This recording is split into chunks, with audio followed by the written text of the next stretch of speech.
Episode 2 of teaching Mentee from zero all the way to a payout. I had recorded an intro with the Mentee, but unfortunately, I guess I wasn't recording, so we missed about 5 to 10 minutes of footage. So this is going to cut kind of right into when I'm teaching him and we're going over some of the trades. A little update, he did pass his account. So he had a 50K account, he got all the way to 3,000.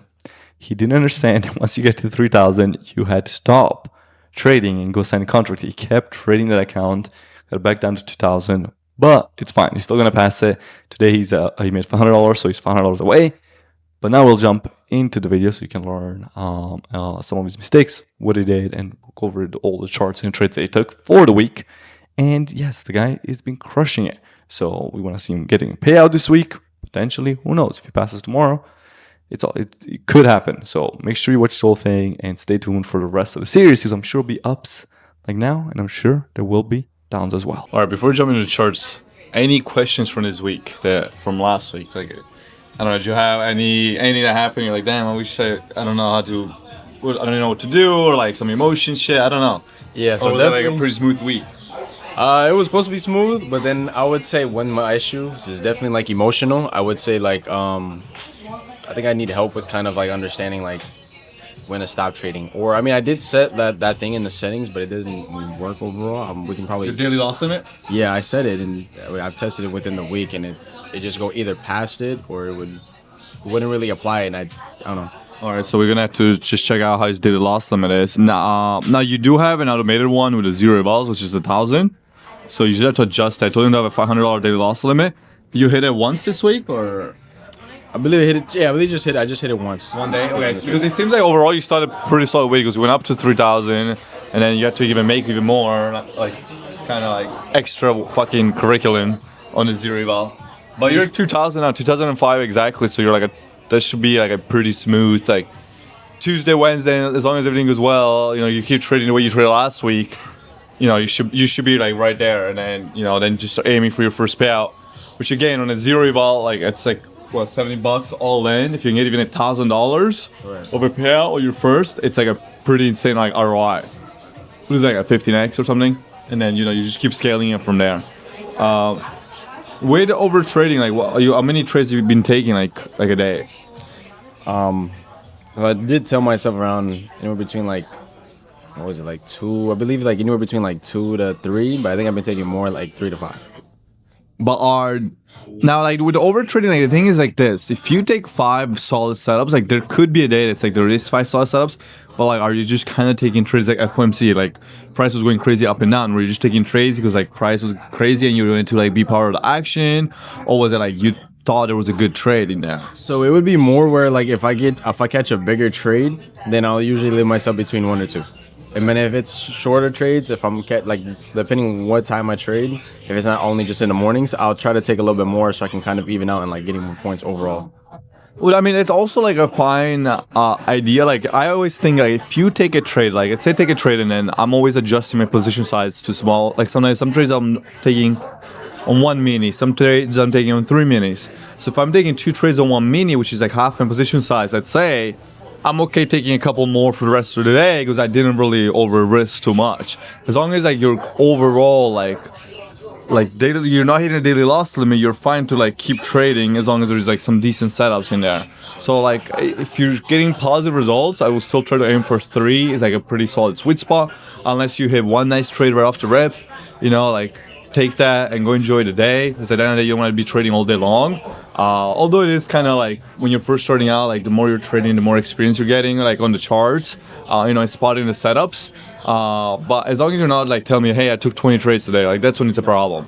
Or as long as you're like, hey, I traded 5 in London, 5 in New York, 3 in Asia, like as long as it's on that, it's not too much of like a huge like warning flag. So I guess we'll like dive a little bit into some of the trades that you took now. All right, we'll work it fucking backwards. We'll work from Friday. Friday looks like you took out a nice reversal trade. What did we do? We off the open, a little bit of a sell-off. Held up pretty nicely. You got this nice bounce. This 10 and 5, those are micros. So I did 10 micros. Did you by mistake add 5 there?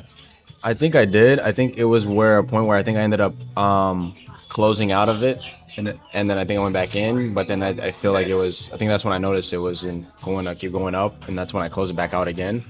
But I believe so. Yeah, I don't really remember exactly 100%, but I think that's what I did. I think it was like an accidental. have you been doing like all in, all out? It seems like, or have you been taking partial profits alongside the way? Have you been just doing, hey, I enter my stop loss, my TP's there. I'm just gonna be like 10 micros in, 10 micros out.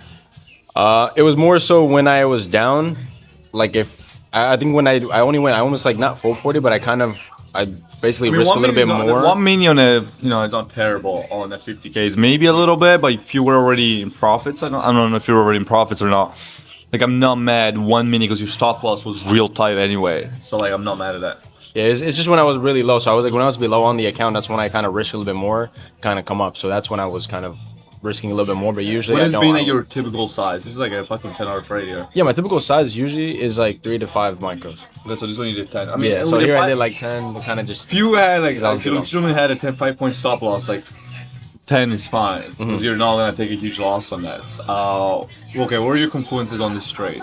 I know what the confluences were because I took the same exact trade, but does he know? This is for Friday, right?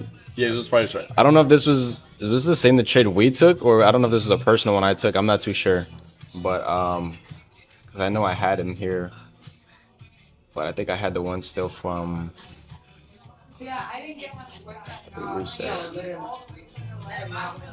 Where was it? Friday also gave a nice dump towards the end of the day, or like midday when I was getting a haircut, which I kind of missed out on, but it is what it is. Where did it go? Keep going, keep going back, keep going back. Yeah, keep going. It was like right open, like, kind of somewhat open.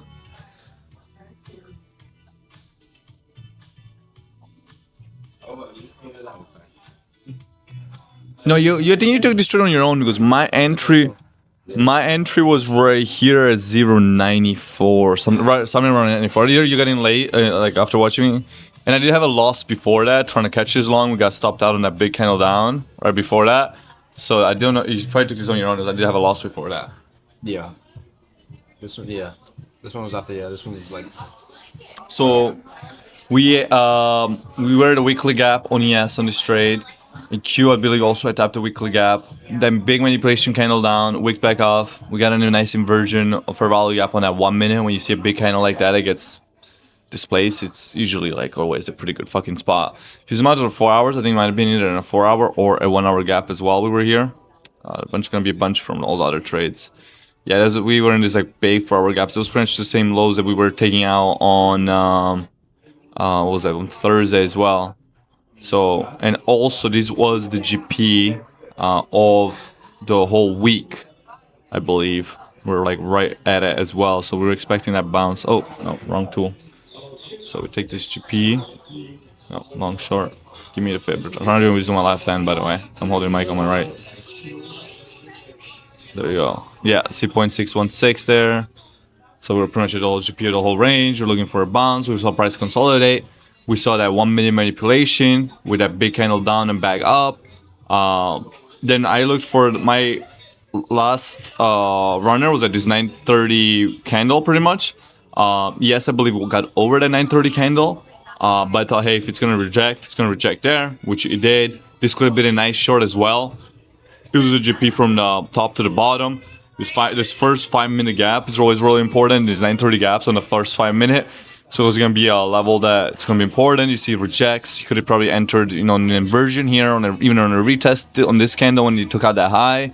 I got a haircut, so I wasn't able to catch the move down, but the move down was also really clean on Friday.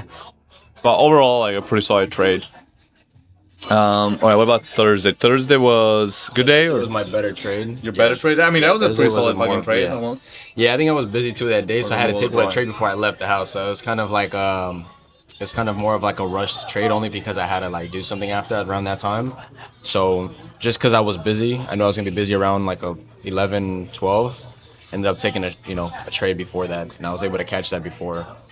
All right, what about here? So you caught a really nice continuation short here, and then you also caught the long, which the long could have kept running if you didn't. I know you said you were busy, but if you kind of kept with it, this long could have kept running. What were you seeing here on this short? I know I used the Fibonacci. I know I used like the golden pocket as well. I used some Fibonacci gaps. in there.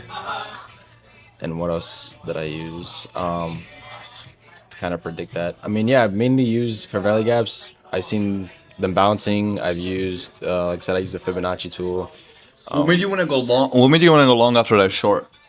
Like, what did you see in that long? I think it was in my mind. It was when I set up when I seen a fair valley gap, 5 minute fair valley gap.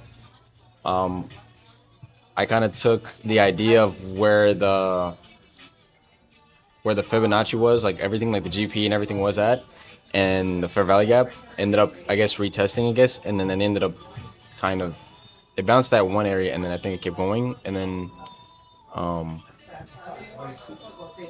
Well, like you just, what I would like you to see here, like you see here, you went long 15, and then you add another 15, and like you exit 15, and you add 15, and then you exit here. Yeah. Like just hold that first trade and just like take a little bit of like profit. Like, so if you're long 15, right, you go over this number of contracts, And you're you gonna sell change this to 5.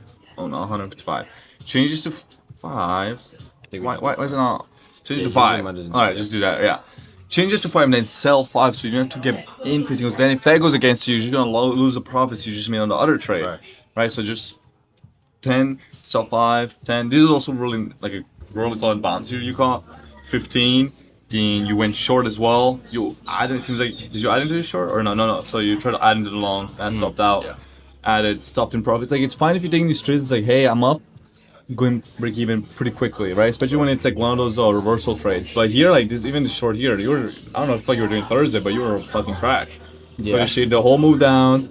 I think you tried to catch this, saw it didn't go your way, shorted, covered here a little bit, shorted again, covered at the bottom, went long. Yeah. It is you could probably held, but I mean, it was end of the day. It was like 4 p.m. anyway, so like it didn't really matter. I think I did like these 3 or 4 trades. I believe it was. I think I broke even like on 2 of them. That's why I kept taking another trade because I broke even. I think at least once or twice. Yeah, So and again, it's people are like, oh my god, I got break even. As long as if you can just get back in.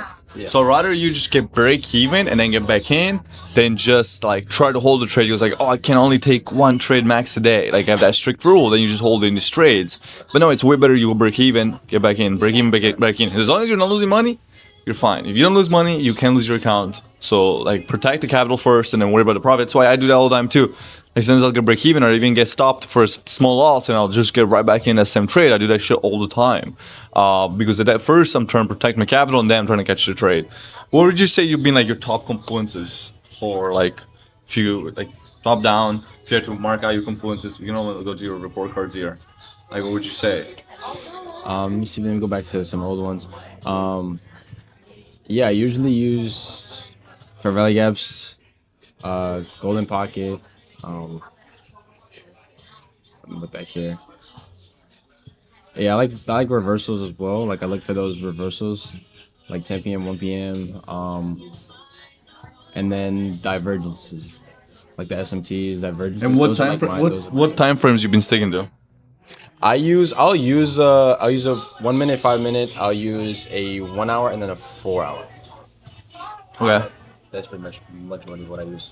And have you been tuning in the streams every day? Have you been trying to do this on your own more? It doesn't matter. It's no right or wrong answer. I'm just wondering. So I'll tune into your stream like every morning for the most part. I probably missed like 1 or 2 days within this last week. I was very busy last week. But usually I do tune in, and then I'll check out the trade for the day, like in the morning, and then I'll probably try to take another one later on in the afternoon myself. So I always try to take another one. Like I said, it's usually I'll limit myself to 2 to 3 per day.